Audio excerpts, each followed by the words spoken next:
दोस्तों ये digital globe channel को सब्सक्राइब करने के लिए दबाएं सब्सक्राइब का बटन और घंटी का बटन जरूर दबाएं। मनरेगा वालों के लिए आई खुशखबरी। न्यूनतम मेहनताना 400 रुपये 150 दिन मिलेगा काम। संसद की अस्थायी समिति ने मनरेगा के अंतर्गत किए जाने वाले कामों के दिनों की संख्या 100 से बढ़ाकर दोस्तों 150 दिन करने की सिफारिश की है।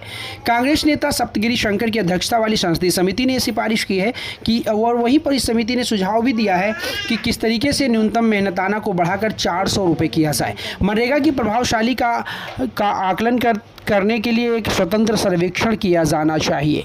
आइए इस वीडियो में जानते हैं कि अगर आपको 100 के बदले 150 दिन मिलेगा और 400 रुपये एक दिन का मिलेगा तो आपका पैसा लाखों में हो जाएगा। आइए इस वीडियो में आगे चलते हैं। निवेदन करते हैं अगर आप चैनल पर नए हैं तो वीडियो को लाइक करेंगे, चैनल को ज़रूर सब्सक्राइब करेंगे। मनरेगा के काम के दिनों को बढ़ाकर 150 दिनों की सिफारिश। न्यूनतम मेहनताना में भी वृद्धि करने की सिफारिश संसदीय समिति की ओर से की गई है। ग्रामीण विकास मंत्रालय एवं पंचायती राज पर संसद की अस्थायी समिति ने महात्मा गांधी राष्ट्रीय ग्रामीण रोजगार गारंटी कानून मनरेगा के तहत प्रदान किए जाने वाले काम के दिनों की संख्या 100 से बढ़ाकर 150 दिन करने समेत श्रमिकों के दैनिक पारिश्रमिक को कम से कम 400 रुपये निर्धारित करने की सिफारिश की है।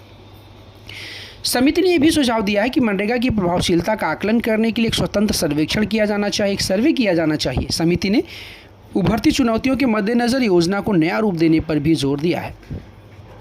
हाल ही में संपन्न बजट सत्र के अंतिम सप्ताह के दौरान संसद में पेश रिपोर्ट में अस्थायी समिति ने योजना के लिए आवंटित राशि में ठहराव कर चिंता व्यक्त करते हुए सोशल ऑडिट पर भी जोर दिया ताकि योजना के उचित कार्यान्वयन को लेकर सुनिश्चित किया जा सके।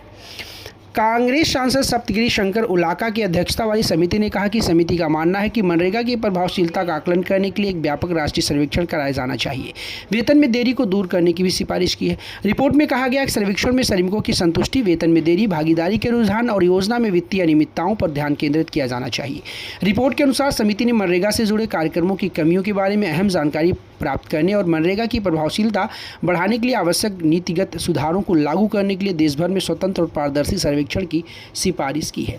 मनरेगा के तहत 150 दिन रोजगार देने का भी प्रावधान की बात कही गई है। समिति ने योजना में सुधार की आवश्यकता पर जोर दिया और कहा कि वर्तमान में 100 दिनों का रोजगार प्रदान करने का प्रावधान है, लेकिन विभिन्न क्षेत्रों से दिनों की संख्या बढ़ाने की मांग की जा रही है। समिति ने कहा बदलते समय और उभरती चुनौतियों को ध्यान में रखते हुए योजना में सुधार की आवश्यकता है। समिति मंत्रालय से उन विकल्पों पर विचार करने का आग्रह करती है जिससे मनरेगा के तहत गारंटीकृत कार्य दिवसों की मौजूदा संख्या 100 दिनों से बढ़ाकर कम से कम 150 दिन की जा सके। समिति ने यह भी सिफारिश की है कि सूखा राहत प्राविधान के तहत 150 दिनों की वर्तमान कार्यसीमा को बढ़ाकर 200 दिनों तक किया जाना चाहिए। वन क्षेत्रों में रहने वाले अनुसूचित जनजाति के परिवारों के लोगों कि मनरेगा के तहत 150 दिनों की मजदूरी प्रदान करने के निर्देश जारी किए गए हैं। वहीं कमजोर समुदायों के लोगों के लिए आय की स्थिरता सुनिश्चित करने के लिए वन अधिकार अधिनियम के तहत 150 दिनों का काम देने की सीमा को बढ़ाकर 200 दिन किया जाना चाहिए। वर्तमान मजदूरी बुनियादी खर्च पूरे करने में भी अपर्याप्त है, यानी कि जो भी पैसा मनरेगा कर्मियों को मिलता है उससे उनका गुजारा भत्ता नहीं हो पा रहा है।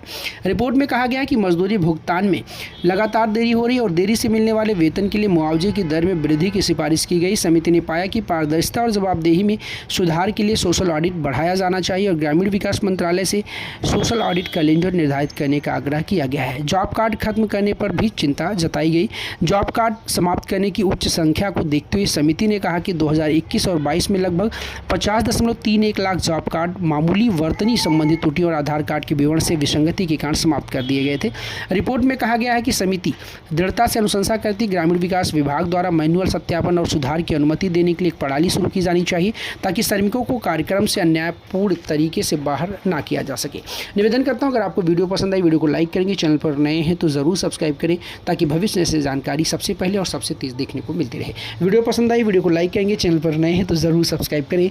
धन्यवाद दोस्तों ये डिजिटल ग्लोब चैनल को सब्सक्राइब करने के लिए दबाएं सब्सक्राइब का बटन और घंटी का बटन जरूर दबाएं।